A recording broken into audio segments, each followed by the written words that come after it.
ये आकाशवाणी है।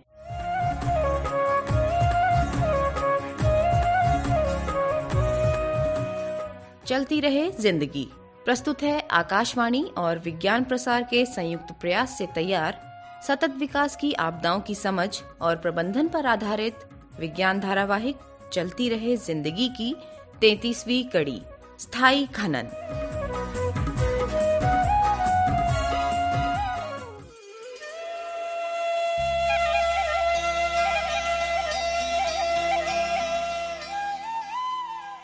विज्ञान की लोकप्रिय संस्था कानाड विज्ञान फाउंडेशन मुंबई में हर साल अपने विज्ञान पर्यटन गतिविधियों पर एक विज्ञान यात्रा आयोजित करती है। इस साल उन्होंने एक खनन यात्रा का आयोजन किया है, जिनमें जनता को स्थायी खनन और विभिन्न खान दिखाए जाएंगे।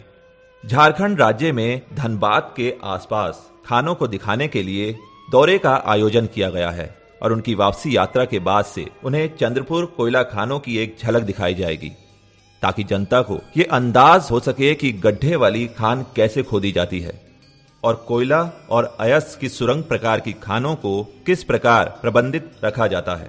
उन्हें यह भी दिखाया जाएगा कि मजदूर जमीन के ऊपर और नीचे कैसे काम करते हैं और खनन वास्तव में प्रदूषण पैदा करता है या नहीं। जनता एक मिश्रित प्रकार है। इसका मतलब है बुजुर्ग और युवा, पुरुष और महिलाएं, स्कूल के बच्चों और कॉलेज जाने वाले। हम इन लोगों के साथ आभासी दौरे भी करेंगे ताकि हम भी कुछ ज्ञान प्राप्त कर सकें।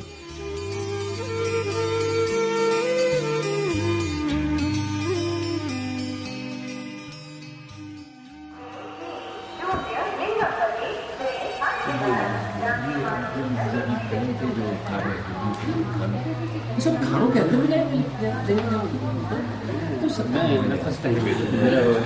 नमस्कार मित्रों। नमस्कार। आप सभी का स्वागत है जी। मेरा नाम श्याम है और मैं आपका टूर कंडक्टर और गाइड।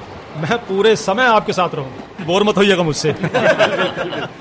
देखिए, आपको जो छपे हुए कागजों की सामग्री दी गई है उसमें लिखा है हमारा मुख्य लक्ष्य खानों और विशेष रूप से स्थायी खनन को देखने पर होगा। हाँ, लिखा तो है। हाँ, बिल्कुल। देखिए, जैसा किसी ने कहा है कि खनन एक विनाशकारी कार्य है, इस बात से आप भी सहमत होंगे। हाँ, ये बात तो है ना, क्योंकि ये कुछ हद तक सच है।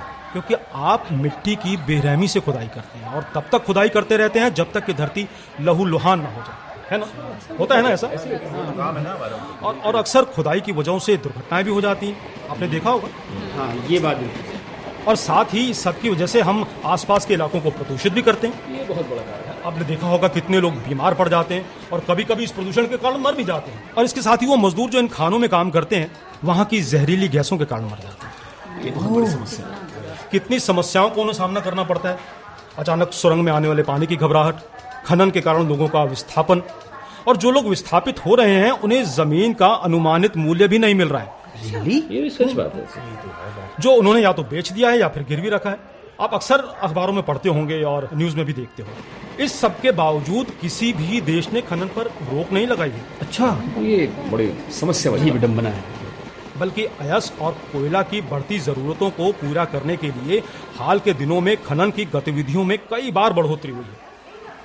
मित्रों, मैं आपको एक बात बता दूं कि ये हमारे विज्ञान पर्यटन का एक छोटा सा परिचय है। एक बात का हमेशा ध्यान रखिएगा कि हम जब भी खानों का दौरा कर रहे हों, खानों के नियमों और विनियमों का पालन करें। बहुत जरूरी बात है। बिल्कुल सही बात है। खदान का आदेश है कि सुरक्षा नियमों का पालन करें और आप सुरक्षित हैं। मित्रों, मेरा यह मानना है कि हम सभी इस दौरे से सकुशल लौटेंगे। लौटेंगे ना? बिल्कुल। हमेशा पॉजिटिव रहना चाहिए। तो चलिए, अब मैं आग्रह करता हूं कि आप ट्रेन में चलिए और अपनी अपनी सीटों पर बैठ जाइए। आपकी यात्रा मंगलमय हो। धनबाद में मुलाकात होगी। धन्यवाद। मैं खिड़की पर बैठूंगा। मैं खिड़की की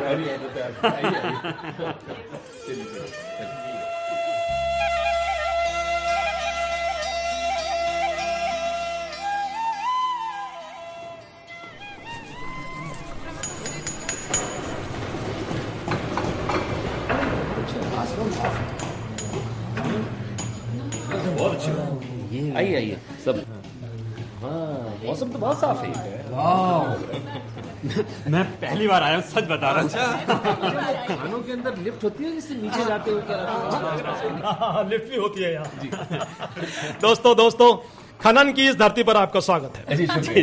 शुक्रिया। आशा है आपकी यात्रा सुखद रही। जी बिल्कुल। एक बात मैं आपको बता दूं कि आज खनन मंत्रालय के जनसंपर्क अधिकारी आप लोगों से मिलने आए हैं। वो आप लोगों से बात भी करेंगे और हमारे इस दौरे की जानकारी भी देंगे। अच्छा। आइए श्रीनिवासन जी, हमारे दोस्तों से बात कीजिए। जी। आप सभी को मेरा नमस्कार। हमारा भी नमस्कार। देखिए, हम खनिक हमेशा कहते हैं जमीन से ऊपर एक अच्छा दिन और जमीन के नीचे एक अच्छा दिन। आप समझ रहे हैं ना? बहुत बढ़िया। क्या बात। ये कुछ कविता जैसा लग रहा होगा। दरअसल दोस्तों, ये मेरी आदत है। इससे पहले कि मैं खनन के बारे में जानकारी दूं, मैं ये बताना चाहता हूं कि एक खनिक क्या करता है। आप लोग समझ रहे हैं ना? जी बताइए। मैं बताता हूँ। वो पहाड़ों के नीचे खान खोदता है। पहाड़ों के नीचे। जी। जिससे कि ऊपर रहने वाले अच्छा जीवन जी सके। अंधेरे में गैस से लड़ते हुए, धूल से लड़ते हुए, ये जानते हुए कि किसी भी समय उसका शरीर लहूलुहान हो सकता है। कई बार दुर्घटनाएं भी हो जाती हैं। उसी हथौड़े से उसे चोट भी लग सकती है, जिससे वो चट्टान को तोड़ रहा है। ज्यादातर पेट के बल रेंगते हुए वो भगवान से यही मनाता रहता है कि हे भगवान, इस पहाड़ को गिरने मत देना। अगर गिर गया तो दब जाएगा ना नीचे। बिल्कुल। और आखिर में जैसे ही वो रोशनी की तरफ बढ़ता है, ये सोचकर खुश हो जाता है कि भगवान ने उसे जीवन का एक और दिन बख्श दिया। मानते ना? कितना जोखिम भरा काम है ये। और कल एक और जंग होगी, जब वो दोबारा पहाड़ के नीचे जाएगा। मैं भगवान से प्रार्थना करता हूं कि वो उस पर नजर रखेंगे और शाम को प्रकाश में मेरे पास वापस लाएंगे। वाह, बहुत खूब श्रीनिवासन जी। कुछ ही शब्दों में आपने खनिक के जीवन की मुश्किलों को कितनी अच्छी तरह से बताया। क्यों मित्रों? बिल्कुल। धन्यवाद श्याम जी। देखिए, वो उद्धरण खान मजदूर के बारे में था। लेकिन आप जानते हैं कि एक कोयला खनिक हर दिन खनन का काम शुरू करने से पहले क्या प्रार्थना करता है? आप बता सकते हैं? बताइए ना। अच्छा, मैं बताता हूँ। वो कहता है, जैसे जैसे हर सुबह हम उठते हैं, हम बहुत अच्छी तरह से जानते हैं कि हम सिर्फ एक ही चीज का सामना करने वाले हैं। क्या है वो चीज? एक नरक से भरा गड्ढा। नरक से भरा गड्ढा? जी हाँ। ये प्रार्थना बिल्कुल सटीक है जी। ये फिर संकेत देता है कि खनिकों का जीवन कितना जोखिम भरा और दुखदायी है। उनके जीवन की कोई गारंटी नहीं है। उन्हें हमेशा मौत के डर का सामना करना पड़ता है। अगर श्रमिकों को ऐसी गंभीर स्थिति का सामना करना पड़ता है तो खनन किया ही क्यों जाता है? ये सोचने वाली बात है। देखिए, इसका बड़ा सीधा सा और आसान जवाब है कि पापी पेट का सवाल है। ये रोजी रोटी है उसकी, खनिक की। जब तक भूख है तब तक लोगों को काम करना ही होगा। आखिर में उनकी मूलभूत जरूरतों का सवाल है। ये उनकी आजीविका का साधन है। देखिए, मैं आपको बता दूं कि हालात बदल रहे हैं, लेकिन हाल फिलहाल में कोई बड़ा बदलाव देखने को नहीं मिलता। जमीन के नीचे काम करते हुए जो समस्याएं आती हैं, उनसे बचने के लिए कुछ सुविधाएं मुहैया कराई गई हैं, जिनकी वजह से हालात थोड़े सुधरे हैं। अच्छा जी। माफ कीजिएगा सर, मैं वैभव हूँ। हाँ वैभव। सर, बीच में बोलने के लिए माफी चाहता हूँ। नहीं, बोलिए। लेकिन जो भी बात आप लोग कर रहे हैं सब मेरे सिर के ऊपर से निकल रहा है। अरे सॉरी, बट मुझे कुछ समझ नहीं आ रहा है। सबसे पहले हमें ये बताइए कि खनन होता क्या है। एक बार ये समझ में आ जाए तो तभी तो हम इसके अन्य पहलुओं को समझ पाएंगे। क्यों? ये बात तो है सर। बिल्कुल ठीक कह रहे हो वैभव। देखिए, वैभव के साथ साथ मैं आप लोगों को भी बताता हूँ। जी बताइए। देखिए, खनन का मतलब होता है धरती के नीचे से खनिजों और धातुओं को निकालना। मैग्नीज, मोलिब्डेनम, कोयला, तांबा, टिन, निकेल, बॉक्साइट, एल्यूमिनियम के अयस्क, लौह अयस्क, सोना, चांदी और हीरे खनन से निकलने वाली तमाम चीजों के उदाहरण हैं। अच्छा। खनन कंपनियां ही सिर्फ समृद्ध नहीं होती हैं, बल्कि सरकारें भी राजस्व से पैसा कमाती हैं। श्रमिक भी आय और लाभ प्राप्त करते हैं। अच्छा, दोहरा फायदा। क्या आप विभिन्न धातुओं और खनिजों के उपयोग को जानते हैं? हाँ जी, कुछ हद तक हम जानते हैं। धातु और खनिज बहुत मूल्यवान वस्तु हैं। उदाहरण के लिए मैग्नीज कम लागत के स्टेनलेस स्टील का एक प्रमुख घटक है। इसका उपयोग कांच को डी कलर करने के लिए किया जाता है ना? जी जी। हाँ, मतलब हरे रंग के रंगों को दूर करना। टेंटलम का उपयोग सेल फोन और लैपटॉप में किया जाता है ना? जी बिल्कुल। जी जी। और कॉपर और टिन का इस्तेमाल पाइप, कुकवेयर आदि बनाने के लिए उपयोग में किया जाता है। Yes yes. और हाँ, गहने बनाने के लिए सोने, चांदी और हीरे का उपयोग किया जाता है। देखिए, मैं आपको बता दूं, धातु और खनिज को लेकर एक कहावत है, जहां ऊपर सिंदूरी रंग है और नीचे पीले सोने जैसा रंग होता है, जहां ऊपर चुंबक है और नीचे तांबा और सोना, जहां ऊपर कैलामाइन होता है और नीचे लेड, टिन और लाल तांबा, जहां ऊपर हेमेटाइट है और नीचे लोहा। वाह, समझ गए ना आप लोग? जी वैभव, आपका बहुत बहुत शुक्रिया। जी सर। लेकिन हम आगे बढ़े उससे पहले मैं आप सबसे गुजारिश करूंगा कि आप लोग चाय नाश्ता कर लीजिए, फिर मिलते हैं। क्या कहते हैं आप लोग? चलिए मित्रों, चलिए आइए। आइए आइए। आज बड़ा अच्छा लग रहा है।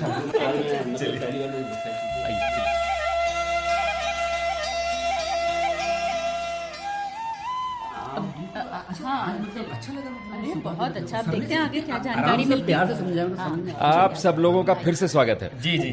देखिए, आज दोपहर में हम कोयले के खुले खदान देखेंगे। कल हम सुरंग जैसे कोयले की खदान की यात्रा करेंगे और अगले दिन हम मैंगनीज और लोहे अयस्क खदानों की यात्रा करेंगे। आज सबसे पहले हम जानकारी इकट्ठा करेंगे ताकि आपके लिए सब कुछ समझना आसान हो। अच्छा, ये बात तो सही। श्रीनिवासन जी ने आपको पूरी जानकारी देने के लिए मिनी ऑडिटोरियम में ऑडियो विजुअल व्यवस्था की है। अरे वाह, वहां जाकर वीडियो देखेंगे। क्या बात है। आज चलिए चलते हैं। चलिए चलिए, आइए चलिए।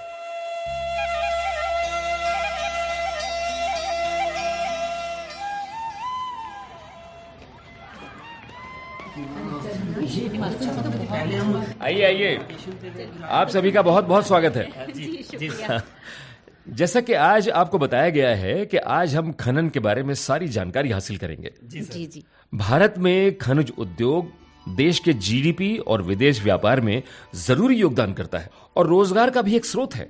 ये उद्योग देश भर में लगभग हर हिस्से में फैला हुआ है। अच्छा। भारत में 89 खनिजों का उत्पादन होता है। इनमें से 4 ईंधन खनिज, 11 धात्विक, 52 गैर धातु और 22 छोटे खनिज हैं। अच्छा। देश की कुल भूमि में से लगभग 0.21% खनन पट्टों पर द्रव्यमान का कब्जा है। भारतीय खनन उद्योग की एक विशेषता छोटे परिचालन खदान भी हैं, जो लगभग 3000 हैं। अरे वाह। देखिए, ये तस्वीर देखिए आप। जी।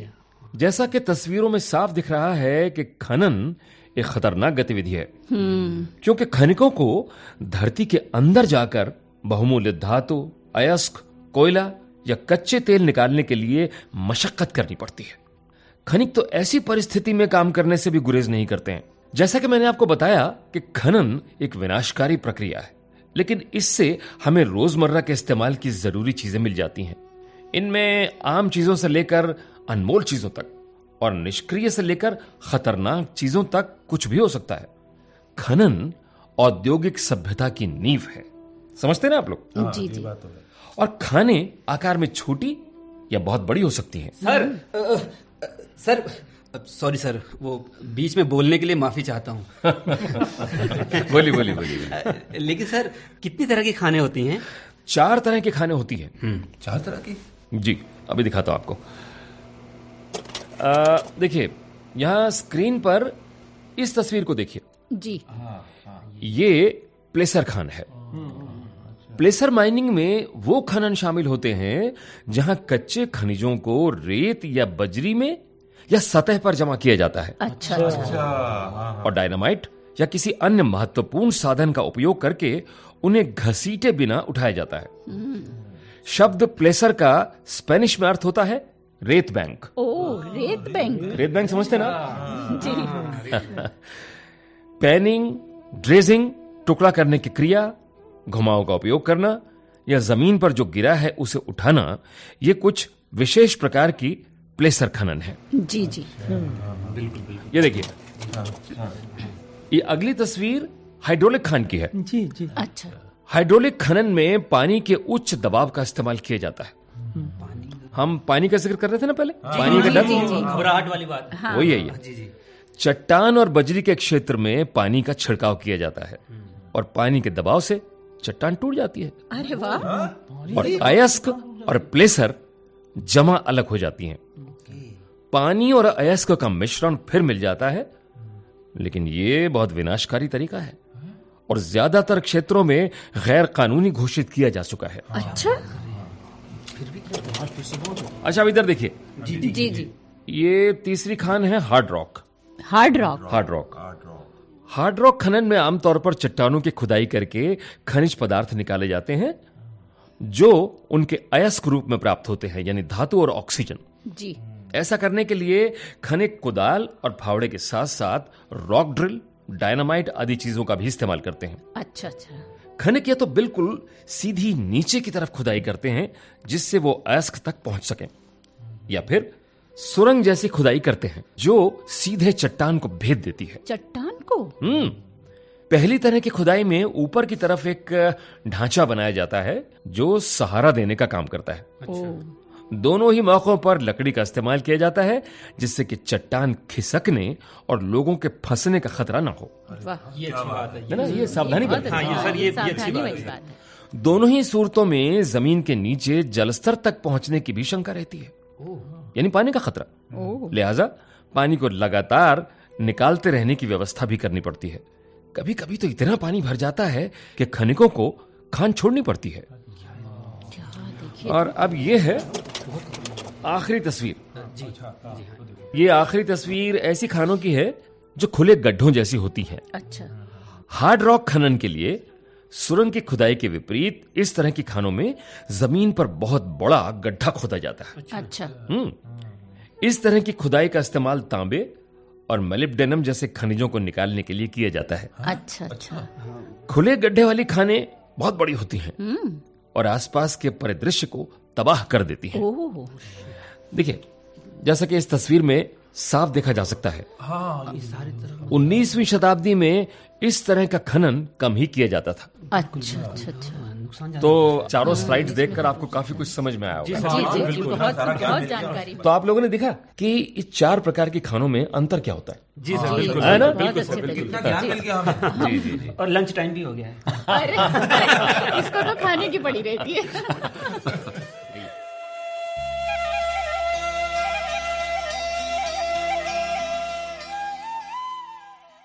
खनन तो बहुत छोटी जगह पर भी किया जा सकता है, लेकिन इससे जुड़ी मूलभूत सुविधाएं और उससे होने वाला प्रदूषण इतना अधिक होता है कि वो आसपास के ही नहीं, दूर दराज के इलाकों में भी स्वास्थ्य संबंधी मुश्किलें खड़ी कर देता है। इतना ही नहीं, मानव और पर्यावरणीय कल्याण के लिए आवश्यक वस्तुओं और सेवाओं को प्रदान करने की क्षमता को भी कम करता है। इन सेवाओं में हवा और पानी का शुद्धिकरण और अपशिष्ट पदार्थों का अपघटन शामिल है। पर्यावरण के सतत विकास की दृष्टि से स्थायी होने के लिए खनन कार्यों को तेजी से किया जा रहा है, जिससे आसपास के वातावरण पर उनके प्रभाव को कम किया जा सके और खनन की जगह को ऐसी स्थिति में छोड़ा जाता है जो लोगों के लिए कम से कम मुश्किल पैदा कर सके और इन प्रणालियों का दोबारा उपयोग हो सके।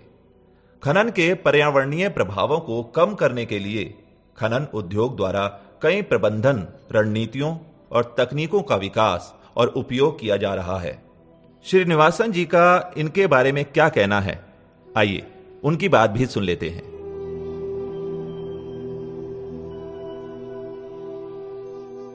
देखिए, खनन की जगहों पर पानी का कई तरीकों से इस्तेमाल किया जाता है। सतह के पानी को हटाने और भूजल को पंप करने से खनन कार्य की वजह से जलीय पारिस्थितिक तंत्रों और अन्य औद्योगिक और नगरपालिका के पानी के उपयोगकर्ताओं के लिए उपलब्ध पानी की मात्रा और गुणवत्ता को कम कर सकता है। अच्छा अच्छा। विशेषकर शुष्क क्षेत्रों में। जी। कई खनन क्षेत्रों में पानी की कमी के जवाब में पानी के उपयोग को कम करने के लिए कई जल संरक्षण प्रथाओं का विकास किया जा रहा है और साथ ही जहां तक मुमकिन हो इसे कार्यान्वित भी किया जा रहा है। अच्छा, देखिए, आप लोग समझ रहे हैं ना, मैं आपको क्या समझाने की कोशिश कर रहा हूँ। बहुत चीजें समझ आ गई हमें तो। बहुत अच्छी बात है। देखिए, खनन और धातु प्रसंस्करण बहुत ऊर्जा गहन प्रक्रिया हो सकती है। अच्छा, अब उदाहरण के लिए, जी, खनन के दौरान ट्रकों और उत्खनन द्वारा डीजल ईंधन का उपयोग किया जाता है। अच्छा, आप सभी जानते हैं। जी जी, बिजली का उपयोग अयस्क को पीसने और तांबे और एल्यूमिनियम को परिष्कृत करने के लिए किया जाता है। बिल्कुल सही। और लौह अयस्क को पीसने और स्टील बनाने के लिए कोयले की आवश्यकता होती है। बिल्कुल सही है ना? जी। खानों में ऊर्जा खपत को कम करने से ग्रीन हाउस गैस उत्सर्जन कम हो सकता है। और परिचालन लागत को कम करने के अलावा जीवाश्म ईंधन भंडार के जीवन का विस्तार भी किया जा सकता है। इसलिए वस्तु का खनन किया जा रहा है। अच्छा सर, खनन गतिविधियों का उपयोग खदान चक्र के हर चरण पर होता है, जिसमें अन्वेषण, निर्माण, संचालन, समापन और समापन के बाद के चरण शामिल हैं। भवनों, सड़कों और बिजली लाइनों, खुले गड्ढों या सुरंगों के निर्माण के लिए वनस्पति को बुरी तरह बर्बाद किया जा रहा है। और साथ ही अयस्क तक पहुंचने के लिए सुरंगें खोदी जाती हैं और अपशिष्ट भंडारण की सुविधा संभावित रूप से निवास नुकसान और वनों की कटाई के लिए जिम्मेदार होती है। बिल्कुल ठीक, ये बात है। तो सर, अब बड़ा सवाल ये है कि सतत विकास के लिए क्या उपाय किए जा सकते हैं? देखो मोहिनी, खनन के भूमि उपयोग के प्रभावों को कम करने के कई तरीके हैं। जी बताइए। इसमें खनन क्षेत्र के कुल पदचिह्न को कम करने, साइट पर पाए जाने वाले किसी भी लुप्त प्राय पौधों को ट्रांसप्लांटिंग या संवर्धन करके जैव विविधता को बनाए रखने और बनाए रखने वाले कचरे की मात्रा को कम करने, और जहां संभव हो वहां मौजूदा बुनियादी ढांचे के बारे में खानों की योजना को शामिल करना है। जी। हालांकि वर्तमान प्रौद्योगिकी को धातुओं के उत्पादन के लिए अयस्कों की खुदाई की आवश्यकता है। जी।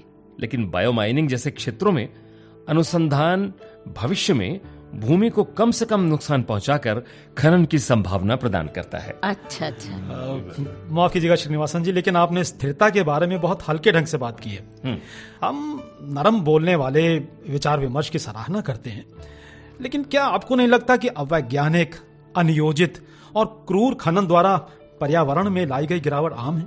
इस दिशा में मामले के अध्ययन के साथ कई पहल की गई हैं, जिसे देश के अन्य भागों में दोहराया जा सकता है। अक्सर ऐसा कहा जाता है कि खनन ने वृक्ष, घास और वनस्पति के अन्य रूपों के नुकसान के कारण कई समुदायों के निर्वाह आधार को कम किया है। क्या ये सही है? देखिए, क्षेत्र के सतत विकास को सुनिश्चित करने के लिए उपयुक्त व्यवस्थाएं लागू की गई हैं, जी, जिसमें वैज्ञानिक पूर्वेक्षण और खनन के लिए प्रक्रियाएं तैयार करने और खनन परियोजनाओं के लिए पूर्व पर्यावरण और वन मंजूरी के तंत्र के विकास आदि शामिल है। अच्छा। पुनर्वास पैकेज के जरिए उस इलाके में रहने वाले लोगों के हितों की रक्षा के लिए प्रयास की गए हैं। अरे वाह, ये तो बहुत अच्छा है। मजदूरों के स्वास्थ्य का क्या? हमारा जोर खनन श्रमिकों के स्वास्थ्य और सुरक्षा पर है। अच्छा। साथ ही खनन गतिविधियों के आसपास रहने वाले लोगों के स्वास्थ्य पर भी है। अरे वाह। देखिए, यहां मैं जोड़ना चाहूंगा कि भूमिगत खनन को लेकर कुछ नई पद्धतियों का इस्तेमाल किया जा रहा है। इससे खनन श्रमिकों को आपदा के समय बेहतर संचार के साथ साथ खुदाई और सुरक्षा तंत्र के लिए अन्य सुविधाएं, जैसे क्या उन्हें फाइबर ऑप्टिक उपकरणों के साथ प्रदान किया गया है, जिनका इस्तेमाल विकसित देशों में किया जा रहा है? हाँ, आप विवरण चाहते हैं ना? जी सर। जी। देखिए, मैं बताता हूं। उनमें से कुछ हैं फाइबर ऑप्टिक केबल और कनेक्टर, शोर, बिजली, आरएफ, ईएमएफ, ईएमआई और वीएफडी ड्राइव से निकलने वाले हार्मोनिक्स के हस्तक्षेप से प्रभावित नहीं है। ये सारी चीजें खनन में आम बात है। अच्छा। बिल्कुल। अंतर प्रणाली संचार, केबल फाइबर और आवश्यक कनेक्शन मिलकर फाइबर ऑप्टिक बनता है। जी जी। समझ गए आप लोग? जी।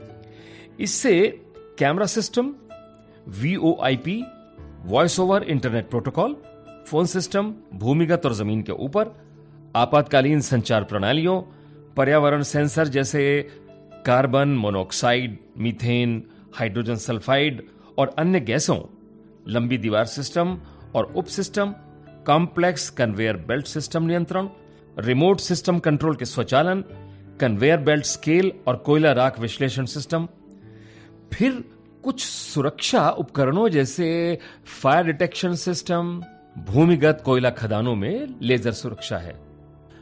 श्रीनिवासन जी, मैंने सुना है कि खनन उद्योग में कुल सुधारों के लिए भारत सरकार द्वारा एक बिल बनाने की संभावना है जो स्थायी खनन के लिए उपयोगी है। क्या आप इस बिल पर प्रकाश डाल सकते हैं? जी हाँ, बिल्कुल।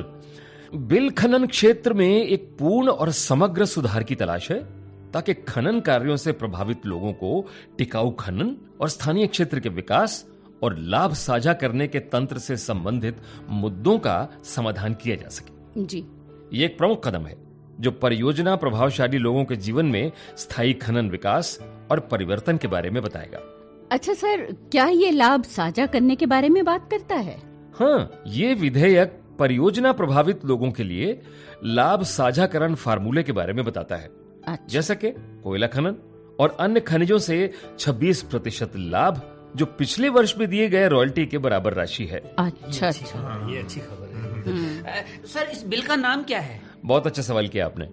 इसे खनिज विकास और विनियम विधेयक MDR 2011 कहा जाता है। अच्छा। इस बिल के अनुसार देश में स्थायी विकास के बड़े लक्ष्य में खनन उद्योग के योगदान को बढ़ाने और एक स्थायी विकास ढांचे के भीतर कार्य करने के लिए अधिवक्ताओं को स्थायी खनन के सिद्धांतों का पालन करना है। सर, आपका बहुत बहुत शुक्रिया। शुक्रिया सर। और मैं घोषणा करता हूं कि अब हमारे सवाल खत्म हो गए। धन्यवाद वैभव। और खनन उद्योग के बारे में जानने के लिए आप सभी का धन्यवाद। शुक्रिया सर, थैंक यू।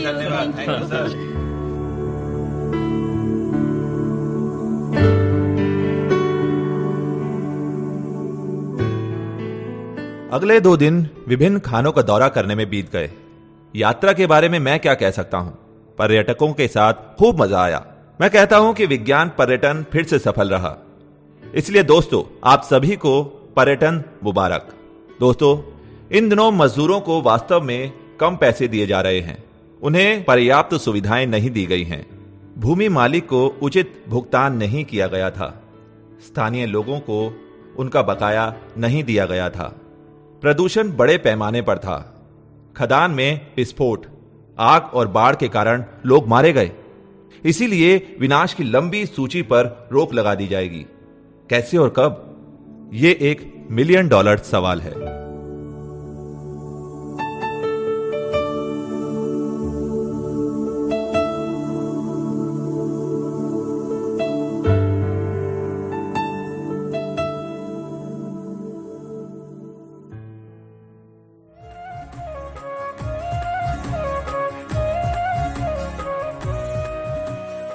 चलती रहे जिंदगी। अभी आप आकाशवाणी और विज्ञान प्रसार के संयुक्त प्रयास से तैयार प्राकृतिक आपदाओं की समझ और प्रबंधन पर आधारित विज्ञान धारावाहिक चलती रहे जिंदगी की 33वीं कड़ी सुन रहे थे। स्थायी खनन। समन्वय दिलीप झा, डॉक्टर चंदन मोहन और डॉक्टर BK त्यागी। आलेख डॉक्टर किशोर कुलकर्णी। हिंदी अनुवाद नेहा त्रिपाठी। निर्देशन काजल सूरी और प्रस्तुति सहायक आख्या जयवर्धन। भाग लेने वाले कलाकार थे हर्षबाला खन्ना, किशोर सहजानी, राजेश बख्शी, ब्रिजमोहन यादव और नीरज शर्मा। साथियों, अभी जाइए नहीं, अब समय है आपसे किए जाने वाले सवालों का। हम आपसे 2 प्रश्न पूछेंगे। सही उत्तर भेजने वाले श्रोताओं को लकी ड्रॉ द्वारा निकाले गए परिणामों के आधार पर विज्ञान प्रसार द्वारा आकर्षक पुरस्कार दिए जाएंगे। हमारा आज का पहला प्रश्न है, भारतीय खनन उद्योग की विशेषता माने जाने वाले छोटे परिचालित खदानों की संख्या क्या है? और दूसरा प्रश्न है, बायो माइनिंग का क्या मतलब है? हमारा पता नोट करें। विज्ञान धारावाहिक चलती रहे जिंदगी द्वारा केंद्र निदेशक, कमरा नंबर 615, नव प्रसारण भवन, आकाशवाणी, संसद मार्ग, नई दिल्ली 110001। आप अपने उत्तर हमें ईमेल द्वारा भी भेज सकते हैं। हमारी ईमेल आईडी है radio@vigyanprasar.gov.in। श्रोताओं, हमें इंतजार रहेगा आपके पत्रों का। जवाबों के साथ अपना पूरा नाम, पता, आयु, व्यवसाय, यदि विज्ञान क्लब से जुड़े हैं तो कुल सदस्यों की संख्या लिखना ना भूलें। हाँ, अगर मन में कोई प्रश्न या जिज्ञासा हो तो वो भी लिख भेजिएगा। धारावाहिक चलती रहे जिंदगी की अगली कड़ी इसी दिन और इसी समय लेकर अगले सप्ताह हम फिर उपस्थित होंगे। नमस्कार, शुभकामनाएं।